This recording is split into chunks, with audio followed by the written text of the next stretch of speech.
Most business owners are using AI for basic tasks like emails. The ones that are getting ahead, they're using it to transform how they work. I'm Tania Gomez. 6 months ago, I didn't know the difference between ChatGPT and a chatbot. Now I'm learning from AI experts, testing tools in real businesses, and sharing everything that works. Because AI won't replace you, but someone using AI will. This is the AI Apprentice. Join our free community of practice at providercollective.com.au, where hundreds of business owners are learning together. We start as AI apprentices, but we leave as masters. Let's get into it. Welcome to the AI Apprentice. My name is Tania Gomez, and my guest today is Julian Ridden. Welcome, Julian. Thank you. Nice to be here. Yeah, it's so lovely to see you. Before we get into it today, can you tell me about what your role is and your experience with tech and AI? Okay, well, my current role is I'm the head of AI for an organisation called the Anklam Schools Corporation. We're a group of 18 schools. I say Sydney, but we're all the way up to like Dubbo and Orange, down to Wollongong, with a whole bunch in the central Sydney area. So 18 schools, 20 campuses. My background is I fell down the AI bandwagon when that little thing called GPT got dropped by OpenAI, 2.5 years ago. So excited at the potential of AI that I very much decided I wanted it to be where I was going to make my living. It is really the biggest game changer for us in education since, I don't know, that last big invention I'm trying to come up with. Moodle, since Moodle. Since Moodle, which of course is one of my other big realms. So I used to, I've worked with companies like Instructure who make the Canvas LMS. I worked for Moodle for several years, but actually started my career as a teacher, teaching at a school called Monte St. Angelo and another one called Riverview, both here in Sydney. So yeah, that's the background. Yeah, so you've been in EdTech for a very long time. And so this head of AI role is like perfect for you. I feel like I found my happy space. It's a place that it's green fields, like all of us. You know, we're very much making it up as we go. And while many people use the analogy of building the plane while flying it, I'm not a fan of that. But the plane is built, but we're still trying to figure out what airports are and what standards will be and how we communicate. You know, we're very much figuring out our process and procedure as we go. And look, it's exciting. And the impact, if we get it right, is groundbreaking. So yeah, very much enjoying the role. Yeah. Well, I wanted to invite you to talk today about AI in schools, and I guess more so around what does AI in education look like into the future? I think it's I'm a teacher by background also. I love EdTech. I love education and technology together, and I can see so many applications, but there's also a lot of risks. There's a lot of fear out there about what's going to happen to schools, and a lot of, I guess, fundamental questions about what does the world of education look like in a world that's moving as quickly as AI. But I guess before we go down any of those rabbit holes, when you talk to schools and teachers, especially in this new role, how is AI actually being used, I guess, officially and then under the radar? What does that look like in schools at the moment? Yeah. Look, I think it's important to recognise right off the bat there are many different lenses that we can look at this through, and they're all correct, but they're different perspectives. AI hit education like a sledgehammer, and it came if we liked it or not. We have a significant narrative in the both K-12 and higher ed sector that every student is cheating with AI. I'm actually keen to unpack that today because I don't agree with that statement, but that narrative is absolutely in place. We have students already using whatever AI tools they want, whether we have provided them or not. And again, it's interesting to note that in Australia, in the under 18 space, like the biggest used AI tool is not ChatGPT, is not Gemini, it's Snapchat's AI, right? So we've got those challenges. We have educators who are time poor. It is very well known. It doesn't matter if you're private or public sector. Teachers are more under the pump now than they have ever been. Bureaucracy is more than ever. Reporting is more than ever. And most of them want to spend more time in a classroom. So we have a whole bunch of teachers who are also, even on their own, like, how can AI help me save time helping with the report or resources generation, things like that. And look, we also have a policy risk that we're very much trying to get on top of. How do we build policy for tools that change every 3 weeks? How do we can't wait for government. Australia, it's very rare for me to be glowing of a government process, but we had the Generative AI Framework for Education was released in record time by the Australian Federal Government, and it's a fantastic document, which is another rare statement. But when it comes to what's our legislation, what's our key risk factors, how do we make sure we build to meet need? We're in many ways trying to figure that out as we go. And the speed of movement inside the K-12 space is ridiculous. New South Wales Department of Education now has an AI tool for every single teacher and every student from stage 3 and up. That's year 5 and up. We're seeing the same in Victoria. We're seeing the same coming out in Queensland. We're seeing a new world of inequity. We're in fact, in many ways, sometimes the government students are getting access to tools before us. So trying to wrap this up, we have a huge speed. We have a need that AI can definitely fill. We have concerns around academic integrity. We have concerns around social elements. Again, we've got a social media ban about to kick in. I know that once students lose access to their favorite social media, they're going to move to AI tools. I will put money on this. How are we preparing for this? But I will finish up with this statement. I genuinely believe that the pros outweigh the cons. We are learning. We're learning fast. That's one of the great things about education, the idea that we're lifelong learners. But yeah, there is a lot to figure out, a lot to work on, and the story's far from over. It's very exciting. It's a very exciting time to be alive. But I guess what I see as excitement is, it's not my job every day to be in a classroom anymore. I can see that from a teacher's perspective, it would be both overwhelming as well as a little bit scary as to how important is the role of a teacher moving forwards if this AI can do parts of what they do really well. And I think it's the same conversation in every job, but I can see from a teacher's perspective, I've seen clips, and I'm sure you've seen them as well on YouTube of other countries that have replaced teachers, and everyone's got a little headset and they're basically learning their whole classes online by what I'm going to assume is some kind of AI bot that is teaching them their lessons. Yep. That means that they could be educated any time of the day. You don't have to worry about classroom sizes. They could do it from home potentially. And I think not only the AI, but also the effects of what happened during COVID to schools and the amount that people did have to do home learning, that we kind of have a little of an insight as to it might be possible in the future to have a hybrid education environment that we don't have now. Schools very much 9 to 3, Monday to Friday in a certain place. But that's not how it is all around the world, but it is very much how it is here.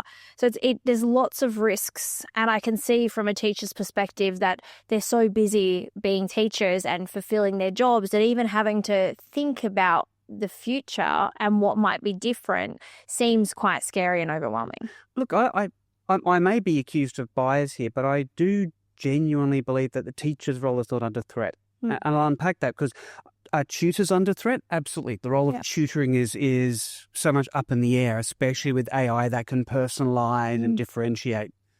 But when we look especially at childhood education, so we're looking at that K to 12, teachers are more than just a knowledge source. Yep. There is that strong EQ element as long as that goes alongside an IQ element.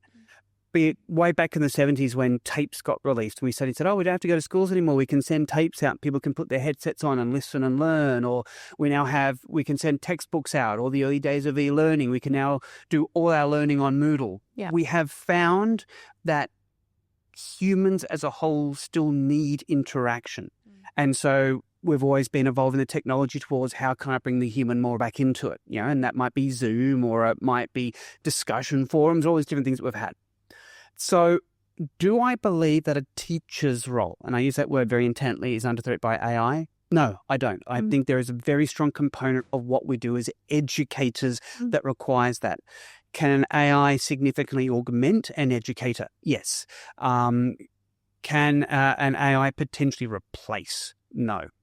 Now, we talk about different modes of learning. One of my favorite modes has always been what we call flipped learning. And what flipped learning is the idea that what if the students could do more of their learning at home?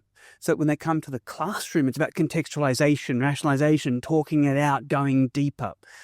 Well, again, AI has potentially a really strong role to play in this idea of flipped learning, which we've been trying to do, by the way, since the earliest days of the internet. So for those of you who are afraid of that, like again, I know it's different in the corporate space when we talk about training. Well, training can absolutely not only be replaced by AI, but maybe the data sharing be more effective because it can be personalized and differentiated and multimodal.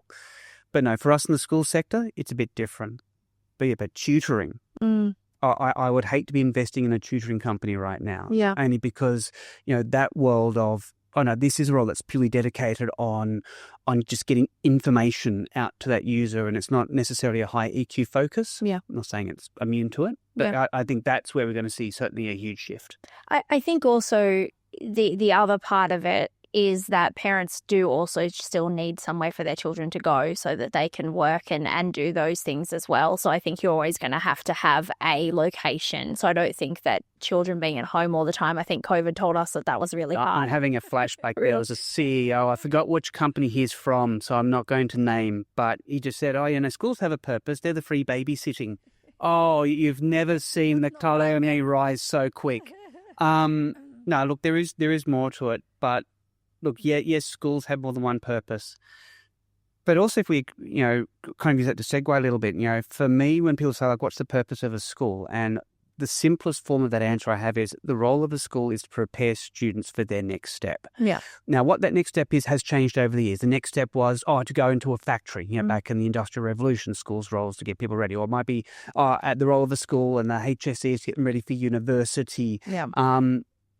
At its core, though, the role of the school is prepare students for their next step. And AI literacy is now a required norm, regardless if you're going into a workplace, if you're going into a profession, or if you're going into further study. Yeah. So even from that perspective as well, we have a duty of care to ensure that, we're starting to make sure that our educators are up to speed, which is a challenge when it moves so fast. Correct. So that we can ensure that we're providing that literacy to our students to prepare them for whatever their next step is after school. And I think often about the structures of a school and the curriculum and the syllabus and NAPLAN and how these things that are fundamental and, look, have their place, but there's lots of improvements that could be made there. Similar when I think about the vet sector or higher education and a qualification taking so long to develop and take through, and a training package and the issues with training packages around how quickly they can be outdated in a world that moves so quickly. There has to be at some point, there has to be a new structure built for schooling from all levels that actually takes into account that, maybe it's not as important to learn X skill anymore and skill A needs to be there instead because of the way that we're now going to be using technology like AI into the future. And in fact, it's worth looking at. If you go to the World Economic Forum website, every year they do a list of like what are the top 10 in demand skills and what are the top 10 most growing skills. And in the past, they were hard skills or maybe a particular software package. If you look at the top 10 list now, it's critical thinking, reflection, adaptability to change. We're listing these soft components that are saying we need employees that are adaptable, that are able to self-teach and are able to self-identify. Yeah. That is largely in reaction to the tech shifts that we're seeing. Not just AI, by the way, but AI has just turbocharged that need. I agree. And that's, again, where we talk about, like, what's the purpose of the school? And if it's to provide them to make them ready for that next step. And again, I use that word intentionally loosely because that next step might be further education or it might be workplace. Yeah. But whatever that is, this fluency is now a norm. It's become a requirement, literally in 8 to 12 months. I use it for everything every day. I'm sure you use it every day. And what amazes me is a great study came out of the UK around students under the age of 16, and most of them don't even know they're using AI, be it tools like Grammarly, or their Facebook feed or their Insta feed, which are all AI generated based on pattern. It's just already become so ubiquitous with the younger year groups. that, literacy is becoming more important than ever because they don't even realize what they're being exposed to. Yeah. So, to your point, that there is definitely a need for us to provide a better grounding, and it's less about skills attainment, as in that hard skill we've thought of traditionally, and more around soft skill and capability. Yeah. And thankfully, that's actually much easier to build in. We don't need to build a whole bunch of necessary key competencies and outcomes to measure that. It's just ensuring that we're allowing those mechanisms and tools into our education interfaces. And that's a challenge that we're going through right now. How do we not define this as a cheating tool? Yeah. How do we define it correctly? How do we teach them how to use it properly? How do we ensure we're not getting cognitive offloading, which is a problem that we see? So again, I'm going to stop waxing lyrical because we could talk literally on this subject for days. But these are the challenges that we're trying to rise to as quickly as we can. So let's dig into cheating a little bit. Like my son, my oldest son is 14, and he uses ChatGPT, and so does my 12-year-old, and sometimes my 8-year-old. They've given me some speeches that they've written that is very obvious to me that these are not their words. Might be about monkeys and written by an 8-year-old, but it's definitely a ChatGPT. The Ian Gash's talk give it away every time. Just knowing my children definitely gives away that that's not their information. But I do see the benefit in them learning to use those tools as well. So let's talk about cheating. How do you help schools move beyond that AI automatically means cheating to more of a let's use it as a practical tool? And in my head, it kind of equates to when a calculator first came out. I wasn't born then, but I imagine that when a calculator was first born out, it was seen as a way to cheat. But now we very much use it as a tool to solve a problem. You've mentioned two things I really want to touch on because they're two of my favorite things. So first was the calculator reference. So, my year at school, I was the second HSC group that were allowed to use a calculator in the HSC. They've been around for years. I was born in the 70s. They weren't a new piece of tech, but it was only by the time I was in year 8 I was allowed to use my calculator in the classroom. Yeah, right. I was so excited I could spell boobies. It's a joke that will only work with a certain generation and the rest are calling HR. No, but I was allowed to use it. But then I wasn't allowed to start even using it in a test at school until about year 10. Yeah. And as I mentioned, my HSC group was the second year doing it. It wasn't that we had an issue with the calculator. The problem is we had an issue with our assessment. Yeah. Originally, the maths paper was marked on, did you get it right? Did you get it wrong? It took them years to rewrite our assessment methodology to actually be, are they right, and show you're working. Yeah. Why do I love this? Because if I had to describe generative AI, it is the calculator of the humanities, right? It's now able to use language. It's got context. So all of a sudden, we had the same problem. Maths assessments were broken for years. And the calculator just highlighted a flaw because we really want to see, do they know how to work with numbers? Do they understand the process? Oh, great. By showing you're working, we're able to see it. So even if you got the answer wrong because you mistakenly put a 2 instead of a 3, I can still see that your mathematical process was sound. Our essay writing methodology has been broken for years. When you speak to any academic, no one's going to argue it. It's not contentious anymore that we go, yeah, essays have been broken. And we've had tools like Turnitin and all these other plagiarism tools to try and catch it instead of going, well, how do we fix it? How do we not make this an essay, but maybe break it down into a reflective task and a project task and something else?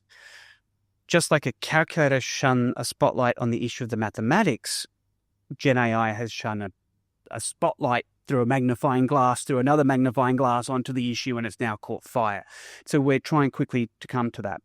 The second thing that you mentioned, though, which for me is also important, and I suddenly forgot, which is awful because it was an awesome line that you mentioned. But I'll hopefully come back to me. The challenge that we had, first of all, is our definition of cheating changed overnight. And let me explain that. I had a whole bunch of teachers, and I want to be really clear. I'm not throwing any educator under the bus here. I completely get where this lens came from. I've created a task and all my kids are cheating with AI. Oh, what do you mean? Or they're using GPT, they're using Copilot, they're using Gemini. The problem that we had is that we weren't actually unpacking what the child was doing. I had a child that was accused of cheating that when got brought in. So now I write my essay.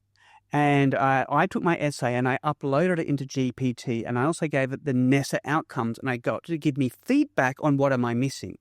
I then went and researched what I was missing and added it to the paper. Not only is that not cheating, that's the high-level critical thinking we want out of students. Yeah. Or students going, here's my essay question. I don't quite understand it. I've gone to GPT and asked it to rewrite this question in a way that would make more sense to me. And then I've gone and then written my response to this. And the teacher's going, you didn't write to exactly what I asked for. You must have been cheating.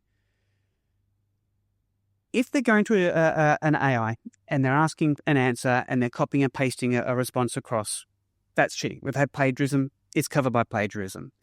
Our challenge now is how do we, first of all, educate our staff, our teachers, to what good and bad AI use is? And how do we communicate to our students more clearly what our expectation is? The issue we have in schools today is less to do with AI and more to do with trust. The teacher doesn't trust that the student's not going to use AI. So there's immediately, in many minds, this assumption that, I know this essay is a broken model anyway, and I know they're going to cheat because they're time poor. So we have a trust issue going that way. From the student side, we also have a trust issue. I'm not going to talk to my teacher about how I'm using AI because they don't understand it. I'm not going to say no, this is my work. I wrote it. I've asked AI to critique it and give me feedback, and then I rewrote because you're going to accuse me of cheating. So when we've got this lack of trust going both ways, both aren't communicating, which leads us to the issues we have with academic integrity.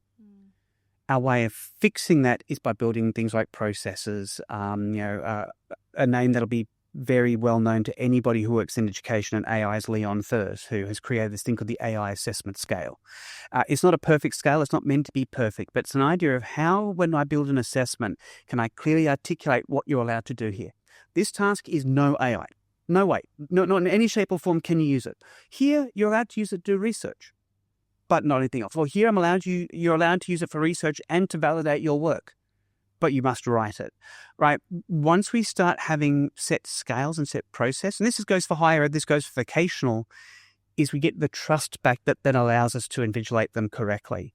But today, our issue, if I had to break it down, is largely a trust, followed by it's caused by lack of proper communication. Yeah. And that's, in our group, a thing that we're really focusing on with our schools is how do we make sure we clearly articulate expectation? Yeah. And how do we create a mechanism so that students are clearly aware of what they can and can't do so that we have trust going both ways? Is this just a maturity of AI problem? Is this just something that because it's brand new, we don't have frameworks that guide us and these things will be solved? Or do you think there's always going to be, same with the calculator, you can now use a calculator in your exams. There's a set place for it, a time for it, and it's recognized as a tool that you can use in certain situations. Will AI be the same? Yes, but it's harder to define than that. AI is becoming, and dare I say, over the last 6 months now already is ubiquitous. Using Google, do you think of that? If I'm Googling something, is that an AI? Yes. It is now. Yeah. In fact, if I go to Google, it's using its AI search by default on my computer. It says no. So I'm now talking to it. But I'll tell you, the average person would not think of Googling as an AI function. Oh no, if I'm Googling, if I'm using AI, if I'm in Gemini. Well, that's not the case. Am I using AI if I'm using Grammarly? Well, again, the answer is yes, it's rewriting your text. It's no longer your words. It might be your intent. It might be your bullet point, but it's no longer your grammar. Yeah. Oh, well, I've got many students who don't think of Grammarly as an AI. In fact, I mentioned earlier, the biggest challenge we have is that many students actually don't realizing they're using AIs when they are because of how ubiquitous and how transparent, how you just don't see the AI there. Yeah. So as we talk about the future, this is only going to get, I'm not going to say worse. I don't think it's a case of better or worse, but it's only going to become more pervasive. Yeah. Was saying just before we started, I talk about, people think of AIs, especially in schools. I don't need to learn AI. I was told I had to learn to use a smartboard, but after 2 years, no one ever used them again. I'm like, AI isn't a tool. AI is the new internet. And I get this weird look back and I say, okay, think about when the internet first came out. We can all hear that dial-up screech in the back of our heads. Then if people say, I don't need to use the internet, I'm happy to use newspapers. My business doesn't need to be online. I'll never read something online. I like my books, all these different things. And the internet didn't necessarily create the replacements, but the internet provided the mechanism, the delivery for new tools that changed how we work. Those tools led to things like the first MySpace, which I was on, and I can still remember every page having an animated GIF and a MIDI playing in the background, which no one uses anymore because that was replaced by Facebook, which no one uses anymore because that was replaced by Insta and Snap. But all of it came because of this base of internet, and internet has increased in capability to speed and componentry and so forth. AI is the new internet. And AI, as it's getting better and better, is enabling tools that do things that we just could not even dream. 12 months ago, I couldn't get an image that had 5 fingers on it instead of 6.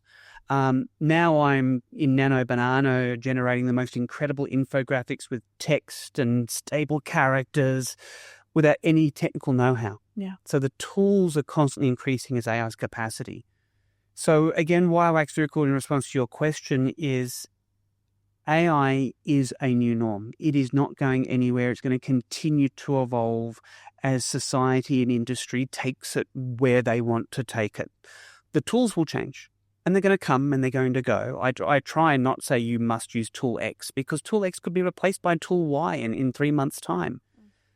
Gemini just last week dropped a brand new Gemini V3, which is nearly like 3 to 4 times more powerful than GPT-5, which is nuts. But don't get me wrong, in a month's time, Copilot will drop their next version and whatever. So I'm trying to make it less about the tool, the methodology of what AI is able to do for us and how it fits into our life is only going to continue to grow. And that's just where I naively trust that society will hopefully take it the directions that we want to do and legislate where we don't want it to go. And that's just what society does over time. Hopefully. Hopefully. Fingers crossed. What are some of the most encouraging or creative ways you've seen AI support teachers and learning? So many. The biggest challenge that even I had as a teacher is I always wanted to meet the needs of all my students. That the reason we teach is not for the money. It's definitely not for the time. People keep going, you get all the holidays. Trust me, most of our holidays lesson planning. There's a reason we have burnout. I always lacked the time to make sure that I had resources that related to and supported every student. AI today allows me to do quality at scale. I intentionally paused there because we've always had quality. And that took time and took effort, or I'd buy it from a provider. We've always had scale. I can now just hand out 50 textbooks. It didn't necessarily mean it was quality. Or I can always go and increase our classroom size, or I can go and put 2,000 students in a lecture theatre, or I can put them all online. Scale has very rarely equated to an increase in quality of education. Yeah. As a teacher, for me to go, here is my physics example that I'm doing with my Year 10 students around inertia and gravity. I can actually go, this student here is really struggling to engage my subject matter. Can you take the same task but put it through a lens of cheerleading because she loves cheerleading? And all of a sudden it's got my information, what I'm trying to teach, but recontextualized to something that she's interested in. I can go, there's your task.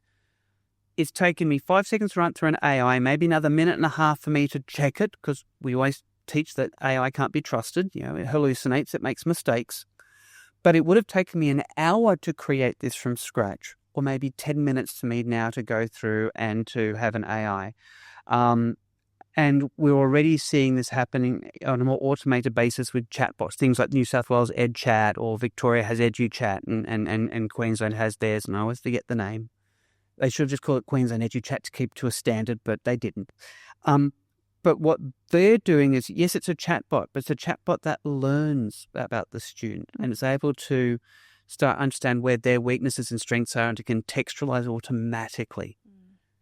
As an educator, but for the very first time in a long time, I have a tool that, when used with intent, is allowing me to provide quality at scale, and that's only getting better. 12 months ago, it was text. 8 months ago, we started doing audio. Now, in the last 6 months, we're doing video and we're doing full imagery, infographics, not just photo of X. And again, the speed of that development is just mind-blowing. The only thing I pause myself on is it's very easy for any of us, educator, corporate, trainer, doesn't matter your role, to get caught up in the shiny of a tool. Yeah. The thing that we do try and stress is the importance of doing with intent. don't get caught up in a shy. Don't get caught up in the, tool X is promising to increase my student's performance by 3 times. All of that stuff is redundant for me. It's what's the need that you have as a teacher? And is there a way that these tools can augment? One last example, we've actually created a tool for our teachers. In fact, I'm announcing it here before my teachers have got it. We've got version 1 out, but version 2 has been renamed. We've called it Cindy, after Cyndi Lauper. Okay. And not just because girls just want to have fun, but it's the lesson and unit planning education resource. Okay. I'm very proud of that acronym. I didn't use GPT.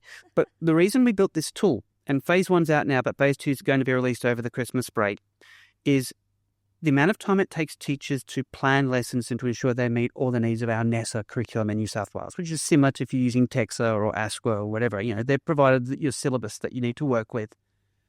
The amount of time it takes to build and make sure we assess and double check that we've met that is usually taking half, if not 2/3 of your development time, which you'd much rather spend more time on building quality resourcing. Yeah.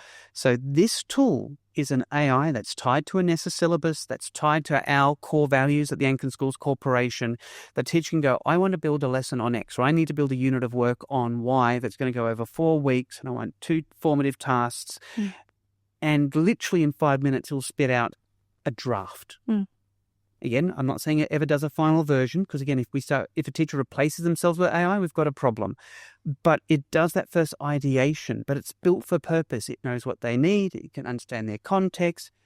And then they go, oh, I like that idea. And I'm going to quickly change that. Actually, can you regenerate that for me? Oh, actually, now, can you give me an infographic that I can use with this lesson? Oh, can you generate a podcast that introduces it? All of this is built into Cindy so that, again, it doesn't replace that teacher, which is where we started. I genuinely don't believe we're there. And if teachers are being replaced by AI, I think we're in a very sad world. That interaction, that humanness is critical for education. But if we can use it to augment and save them time so they can focus more of that effort on building quality material and quality education, then the teacher wins and the student wins and the parent wins. And that's why I'm so excited about where we are. Yeah. No, I love that. I think that that's a really good distinction. What would you say makes a teacher AI ready? What's this look like to you? Is it about them being capable with the tools? Is it a mindset, or is it something else? That is a really good question. Your honest answer is probably all of the above, and this is the challenge that we're in. Right now, our average educator, we have an aging population. Me and them are getting either closer to retirement or already over retirement age. We don't have enough new teachers coming into the system out of universities. So we already have a population that's like, oh, I don't need these new tools. I'm going to be finishing in a couple of years. And again, this isn't to sound ageist. It's just a challenge that we have. We absolutely have a fear of technology. And COVID made things worse, not better. Yeah, I agree. There's a phrase that we use called the Great Snapback. Have you heard of this? No. The Great Snapback is, okay, during COVID, people like me, the IT advocates were like, COVID's great. They're going to realize it's easier than they thought. All the barriers, the blockages of I don't have time are going to disappear because we have to work this way. They're going to finish COVID and go, oh, wow, I now know how to use these tools. I'm going to find ways of using it. That isn't what happened. It happened in a small percent, but most of them so hated the experience of those COVID years. Because it was rushed and quick, not enough training, not enough foresight. It was like, today we're going live with an online platform. Tomorrow you're using it. Yeah, and so they haven't just gone back to where they were. It's like a rubber band. They've snapped back. Right. They're actually using less technology than they were before COVID began. Okay. So the Great Snapback has not been a good time for us to have AI suddenly explode. Yeah. So to answer your question, look, I think you've touched on all of them. Look, first of all, there needs to be a comfort, and comfort comes from use. I try to encourage our staff to make sure they use tools, but to use them in safe ways. Like we talk about the importance of tenanted systems. Something's free, you're the product. Our staff are told they can't use ChatGPT, not because it's wrong or evil or bad, but if they're using a free version, because we don't have the money to pay for them or to have a license, then the data they use is being trained by the model and can potentially be shared. It's in the terms and conditions. But we have schools in Google that have a closed Google tenant. For Gemini, we've got schools in Microsoft who have a Microsoft Copilot tenant. Great. Use those. It's safe, it's secure, but please just explore. Next is context. I'm really trying as hard as we can to get teachers sharing what they're doing. Yeah. A tool is just a tool. It's a hammer. Mm. I can use a hammer to build a house. I can use a hammer to rip down a house. In fact, even worse, I can use a hammer to open a bottle of wine. It's effective. Maybe not the best tool for the job. Might get some glass in your drink. But the thing is, at the moment with AI, it's like, oh, they'll figure it out. And they're going to Copilot to generate images. It's not the best tool for that. Yeah. Gemini is the best tool for that. Oh, but I really want to do some really good ideation, so I'm going into Gemini. Gemini's awesome at writing, but I think GPT is actually really good for ideation. We need those basic, like, where do we go? Yeah. And so, again, we've made an internal choice. We have focused a lot on PD. We've got a database called the AI for Schools database that teachers can go to, and it tells them everything. It's listed all the tools, not just tools we've approved, tools we haven't approved, because it will say, oh, you click on ChatGPT, it'll say 18 plus, so you can't use this with kids. It's not data safe. Data use can be trained by the model. Rather than trying to put ban hammers and barriers in way, we're trying to inform with information. Each entry, it has a link to training documentation, to an introduction video on the tool. And there's an AI little component that you can choose your subject and year group, and it'll even contextualize how you could use that tool in your classroom. Amazing. The more that we can build informational awareness, that will build the comfort, which then builds the context, which then builds greater use. This is what I was mentioning. So the plane is built. This idea of building the plane as we're flying it, I don't think is fair. The Wright brothers have just taken off. And we are now maybe in our very first Vickers plane. We've moved on. We're flying faster. We're flying higher. But what we're trying to figure out is, what's our standard way of communicating this? How are you going to be landing this thing? What does an airport actually look like? What does an airport need to do? Yeah. And that's how we're trying to support our teaching staff. Because to go one step further, we can't support our students until we can support our teachers. Now, the reality is not that black and white. Our students are already using it. Yeah. But we can't have an expectation that a teacher who is scared and fearful and unknowing to effectively support that student is just a ridiculous request. So the faster we try and inform and educate and create comfort and create trust. And this is, I guess, a great way of bookending back to what I said before. The biggest issue we have in education, I think this is even happening now in the corporate space as well, is trust that our people are using this tool effectively, ethically, and legally. Legally, like what's happening with our IP? Are they sharing personal information? Are they sharing company secrets? Are they using it ethically? Are they trying to, the famous, I'm sure you heard about this, just a month and a half ago, Deloitte had to refund a paper to the government because, not that Deloitte had a policy, but one of their staff members had decided to use an AI to help write the paper, and it made stuff up that they didn't check. We need to build that trust. Yeah. And doing that at the speed that we're working is not easy. But trust is not reliant on technology stack. Trust is reliant on understanding.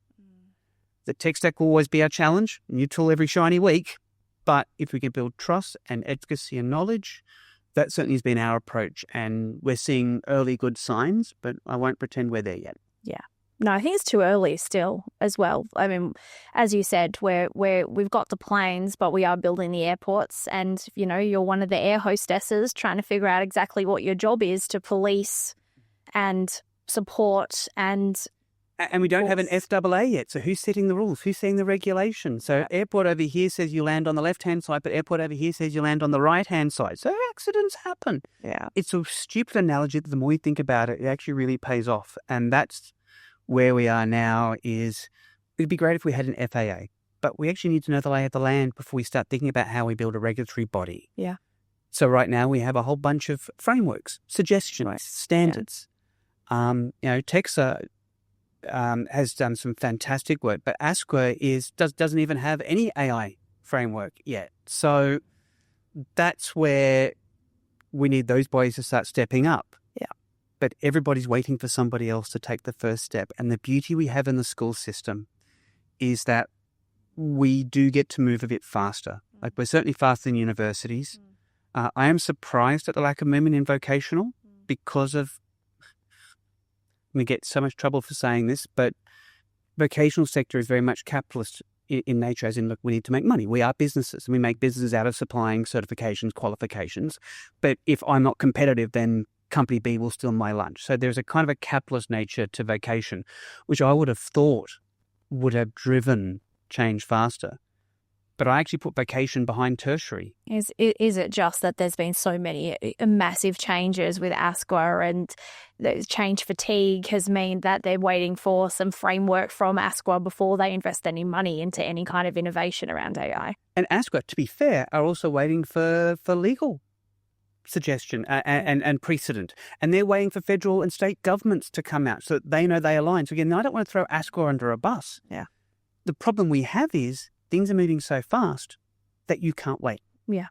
And training packages have needed some change for a very long time. I mean, I haven't worked in the vocational section for at least 10 years now, but there was so many arguments back then about how slow they are. And now with the rate of technology, and I heard that AI doubles its intelligence every 5 months currently. Obviously, that'll get quicker. But if you think about how slow the government moves versus how quick technology is moving, that gap is just monumentally widening, right? They're never going to be able to keep up with the state of change. They need very broad legislations and broad guidelines to be able to keep up with something that's moving so quickly. Let me throw a question at you, because I said what I believe the intent of schools is. What's the intent of vocational education at its core?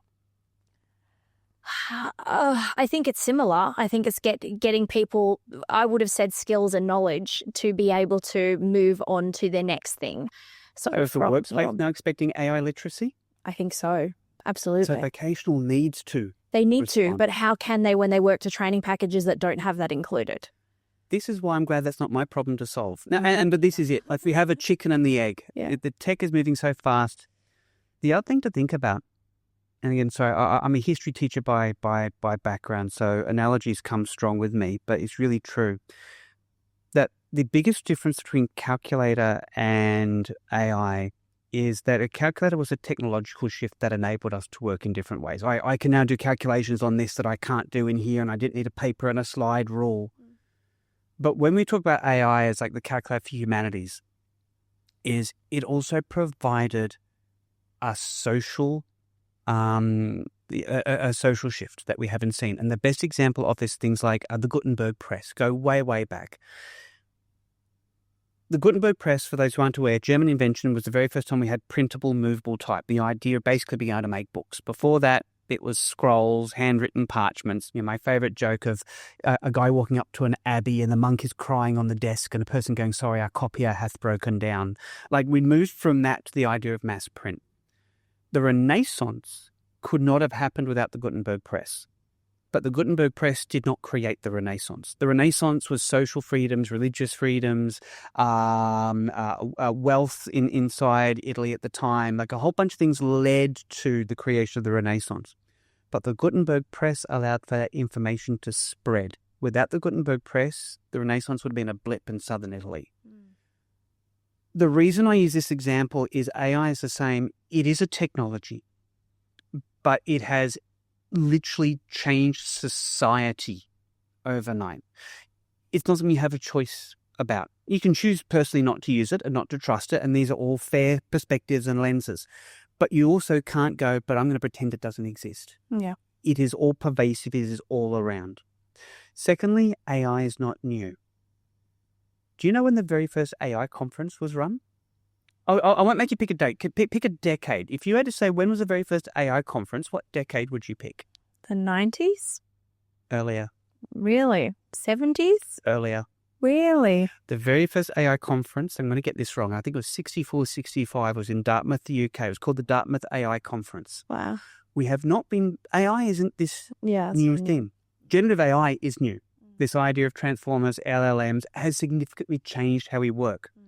But AI has becoming more and more part of society through our Netflix feed, through our series, through our Spotifys, through our in-car navigation. And no one ever thinks of them as AI. Generative AI has just exploded with such force and so much in your face that you had to notice it. But again, what I'm trying to get to my point, and it's important that I do, we can't think of this as just a technological shift. And if you think about it as, oh, actually, this is changing how society is working, then the role of education institutions to adapt is actually more important than ever before. Saying that, we haven't taught how to teach this coding language because we haven't got up to speed, or we haven't got skill X because we haven't had time to update our packages, are fair issues, but also come because if you need to, you find a way to prioritize it. How fast did ASCA work during COVID to update policies and procedures? Very quickly. And it wasn't because they wanted to. And again, I don't want to sound like I'm being anti-ASCA here. Absolutely not. They're a large organisation, limited budget, limited time, limited resources. But when push came to shove, when they had to reallocate, they reallocated. My belief is that AI is this next shove that I just don't believe ASCA has properly prioritised. Techs are prioritising. We're seeing the Department of Educations in New South Wales and Victoria and even federally adapting really quick because they've recognised that need. And that's just a challenge I'd put to any ASCA listener out there who's probably wanting to kill me at this point. But I think that's where that recognition that you can't think of this as a skill. This is a societal norm, societal shift, industry expectation. If you're going to manage to keep your relevance, you need to prioritise. I was at the Canva Vision, which I know you were also, and I loved how they spoke about it as the fourth industrial revolution. That, this is actually, it's a whole shift. And that really puts some perspective in what this looks like and what this looks like moving forward. It's a very powerful analogy. And again, an industrial revolution was a societal shift. And it was difficult. When we had the rise of industrialization, we saw diminishing agriculturalism. And all of a sudden, people were going, well, there's no jobs out in the farms. They all moved to the city, which brought overcrowding, which brought plague, which brought the city of London burning down, all because we didn't have processes and procedures and safety mechanisms and businesses taking advantage of a working class that was uneducated. It took 20 to 30 years, the Industrial Revolution, to even get something that related to a functioning society.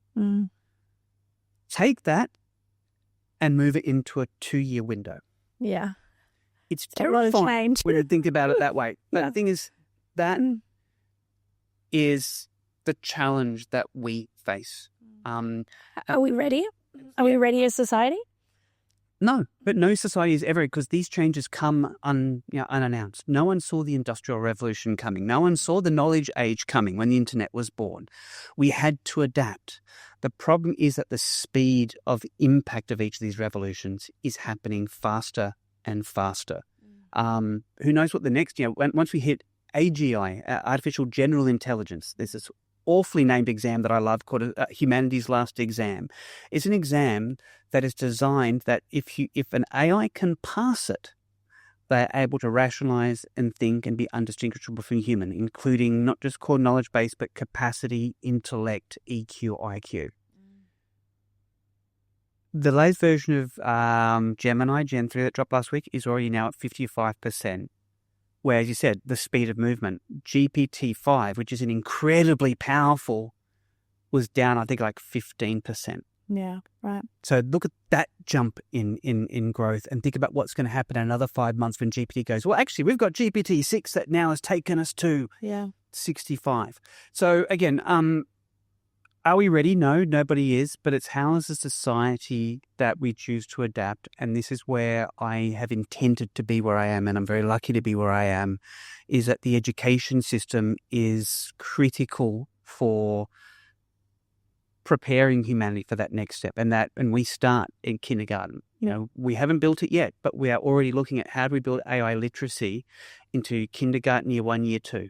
I'm not saying we're using AI tools at those year groups. That terrifies me, and it should hopefully terrify everybody listening. But we need to start building AI literacy. How do you trust what you see? How do you verify what you see? Yeah. When you're going through your YouTube, most of the stuff on there now is what we call AI slop. It's AI generated. None of it exists.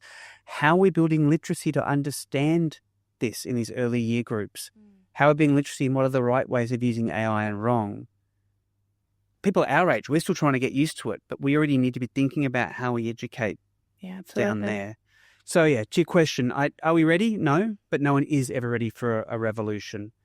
But how in the education sector we choose to respond to that challenge and invest in it. Huge shout out to my organisation. I think we are the first organisation to have a role of head of AI. My role is policy, is procedures, is training, is documentation, is tool choice, is pedagogical approach, is academic integrity. And I work with all our schools to ensure that we're trying to meet those needs. I'm not saying we've done it yet, but the fact that they saw that we as an organisation need to support our staff and our students to create a role that I'm lucky enough to be in is a role that I hope we start seeing more and more educational institutions apply, because we need it, because otherwise it's sink or swim. Yeah. And the tide's riding fast. Do you think that there will be a head of AI in most businesses moving forwards? If we're going to be dependent on AI agents, even in a business perspective, if you've got an AI agent that's making decisions for you, potentially doing parts of your process, do you think that having someone with AI skills is going to be needed even in small and medium For one, businesses? short answer, yes. We're already seeing being mandated in government. Each of the government departments are now required to have an head of AI. We're seeing that being hired at the moment. Mid-sized organisations are already starting to look at either outsourcing to a company or building the skill set internally. The short answer is yes. But again, the technology is already becoming more and more transparent. Yeah. Yeah. The very first computer came with a manual list stick. My phone came with nothing. I just picked it up and used it. Things like vibe coding. Yeah. We can already do more things now. I'm not saying that's the answer today for everything, but these tools are also in many ways helping provide the answers to the problems that they're creating, again, just because of the speed. So your short answer is, yes, you need it. And the old adage, the last 6 months, the old adage in AI is AI won't take your job, but someone who knows how to use AI can. I very much believe in that line. Yeah. Because that person can be more efficient and can generate a higher quality of output in less time. I do not see workforces shrinking. Again, we're seeing shrinking and growing. We're seeing Atlassian getting rid of Commonwealth Bank got rid of a whole bunch of people. Then they had to hire them back on because they didn't realize how things work. Like we're figuring this world out. Yeah. My belief, and we're seeing this in research data, is no, we're not going to see a huge change in overall in company size. We're going to see roles moving, but the expected output of those individuals and the quality of output of those individuals will be significantly higher because they're AI augmented. So short answer, yes, they need it. We're seeing it happen already. And in businesses, again, that's just where mass market will prevail. If your competitors are moving faster than you, you'll need to adapt. Yeah. So I think that kind of monitors itself.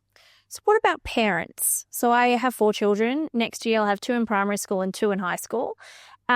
What would you say to a parent who's feeling very uncertain about AI and the future of schooling specifically for their kids? Like I worry about what kind of job my 14-year-olds are going to go into and my 4-year-old. I wonder, is there actually a point to them still learning the things they're learning? What jobs are going to exist for them? What does that look like? Should I used to want them to code. Now I'm like, you have to learn AI. You have to be using something. What is your role as a school in supporting the parents along this journey as well as the teachers? I've got 2 answers, and the first is going to be my scary one. Parents need to be scared and they need to be informed. Now, why do I use those 2 words very intentionally? Going back 20 years, I used to run cyber safety nights at a school. We'd get all the parents coming in. I've talked about, hey, this is back in the early days of laptops. It was mostly still desktops. So who here lets their student have a computer in their room at night? And most of the hands went up. Well, why? They've got internet. Do you know what they're doing on there? We had to do a whole bunch of workarounds what cyber safety was and how they were, at the time, MySpace. I'm showing my age, kids would answer these surveys and put them up in their MySpace, which is giving a whole profile of everything they like that I literally live on stage in front of a whole bunch of Year 9 parents. Asked for a parent's permission to use their child's MySpace, brought it up, was able to find out all this stuff about it, and then I brought up Google Maps to see where the nearest bus stop was because I brought up their local bus company. And they said, so if I'm here at this time, I can meet your daughter and then say that your mum X sent me to come see you because you're going to the concert on Friday night and we're going out to get a band shirt. And the parents were terrified. They'd never thought of how these tools could be utilized these ways. AI, you need to be informed. Are you aware of what your students are doing? Are you aware that your child might be using it as a mentor, as a counselor?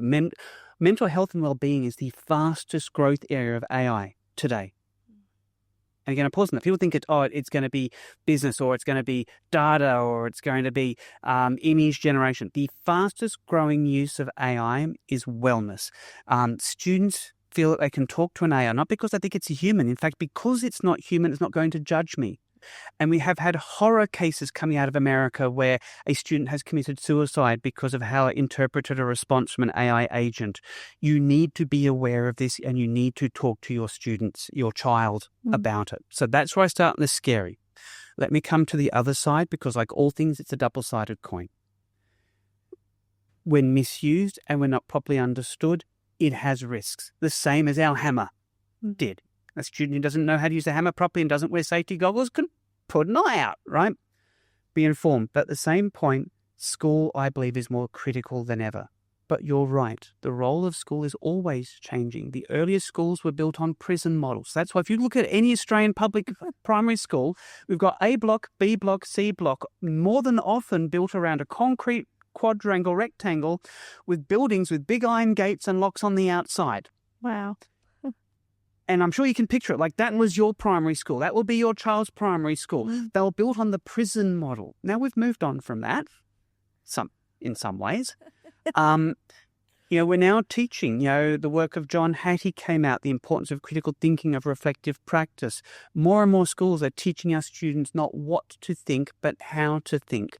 We have a need for implicit or explicit instruction to make sure you know what you need to know, but we're also now teaching more rhetorical, reflective, self-aware practices that students can be lifelong learners.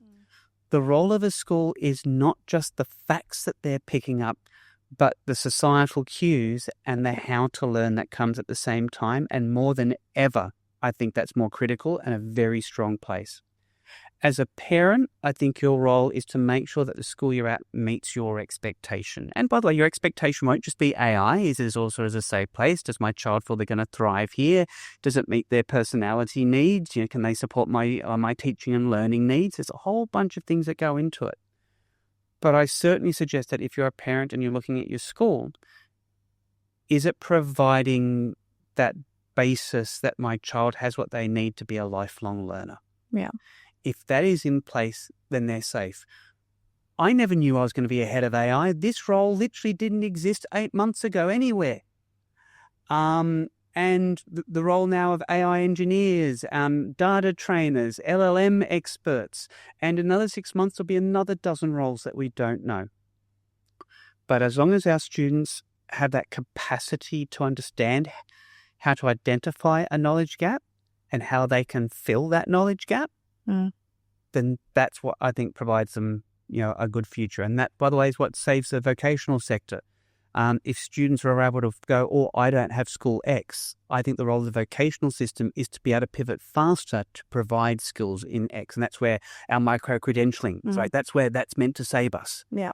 We haven't quite got there yet, but that's the intent. Actually, I don't need a degree in X anymore. Yeah. I don't need a Cert 3 in Y anymore. I need skill A, B, and F. Yeah. And I think that as we get more to your tertiary, and again, we've been seeing universities already pivoting, like with build your own degrees, right?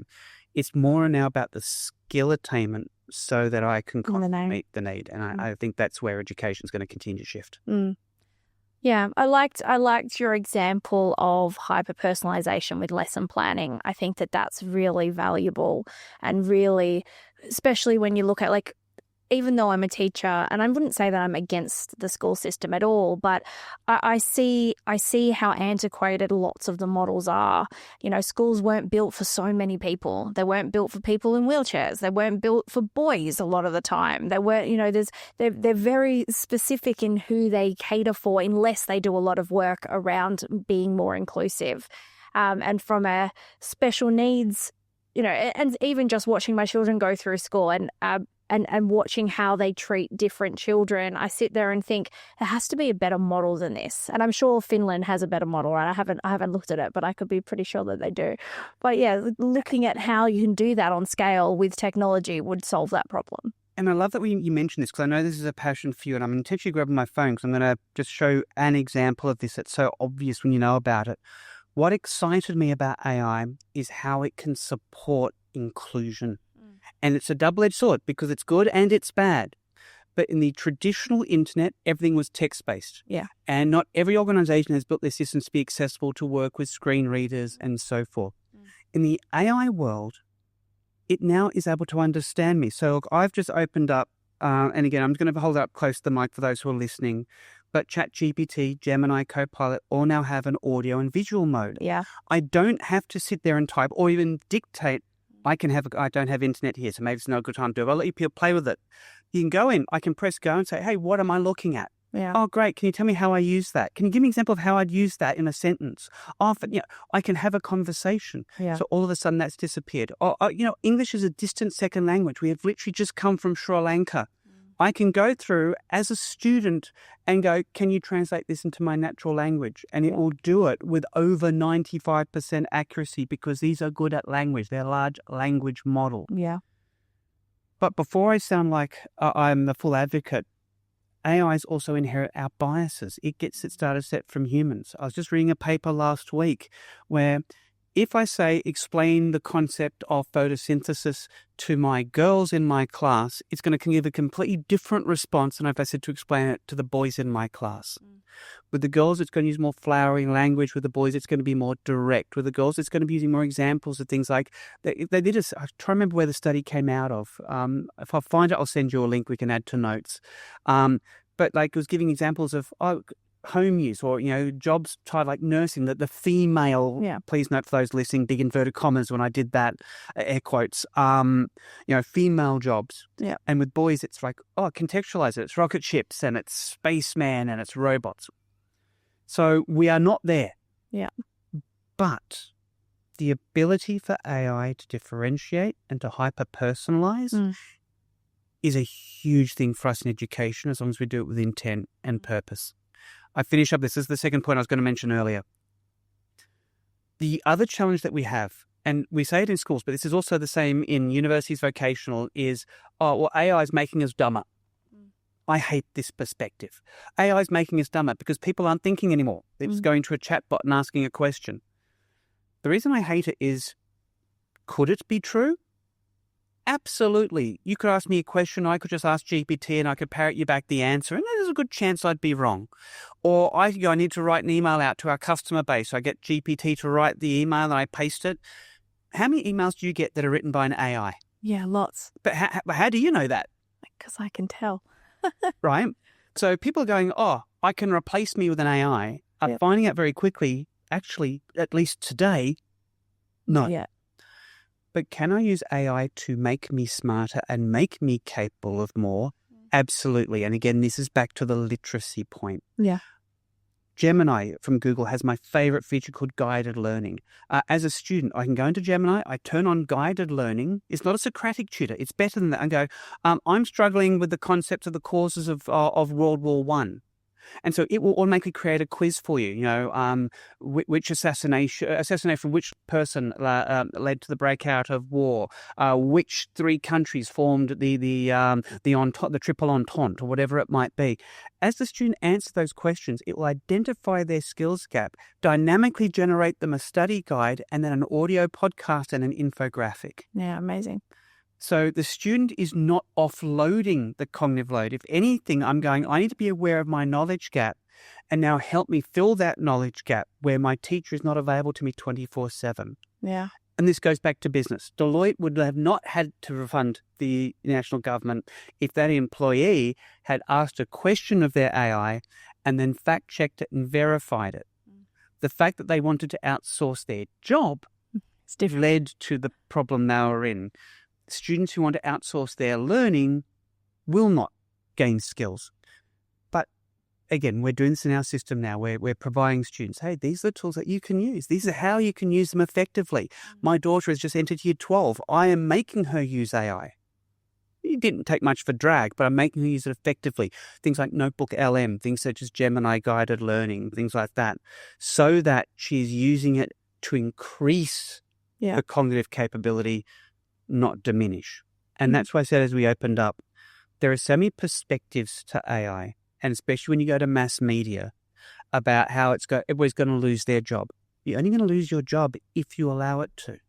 What do you mean by that? You can't just say that. Well, no, if you've got a job that's easily replaced by a computer, your job was already at risk. Yeah. So how are you going to make sure you fill that gap? How do you identify a knowledge thing that you can fill? And I know it's not that black and white, but this is the world that we're in as we go through our new AI revolution. But the information's out there.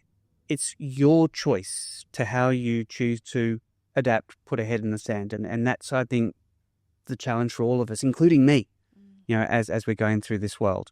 But if you choose to outsource your thinking to an AI, you're doing yourself a disservice, and it's a short-term measure that's guaranteed mid-term fail.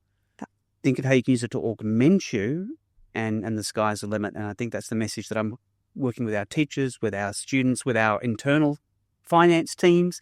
How can we better our processes? How can we make it so that going through credit card statements can take us an hour instead of 15? Yeah. Well, that's where we're trying to move. So that's probably a good way of ending that narrative. Yeah, that's a beautiful way to wrap up. If anyone wants to reach out to you to ask questions and have a chat with you further, what's the best way they can get in touch? Look, LinkedIn's usually the best way to find me. I'm most active on there. In fact, if you Google Ridden, EDURIDDEN, all my things are on there. And then through there are contact forms, because obviously these days giving out email addresses is a dangerous thing on a pod. But if you search for Ridden, any of the social platforms, you'll also find contact forms. Would love to connect with others in the space. Would love to. Thanks so much. Thanks for coming today. No, thank you for having me. I loved it. Yeah, me too. In 30 minutes, you just learned what most business owners will spend months trying to figure out on their own. Want to keep that momentum going? Join our free AI Apprentice community at providercollective.com.au.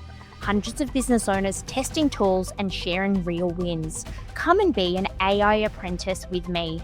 Let's become masters together. I'll see you next week, or better yet, I'll see you inside the community today.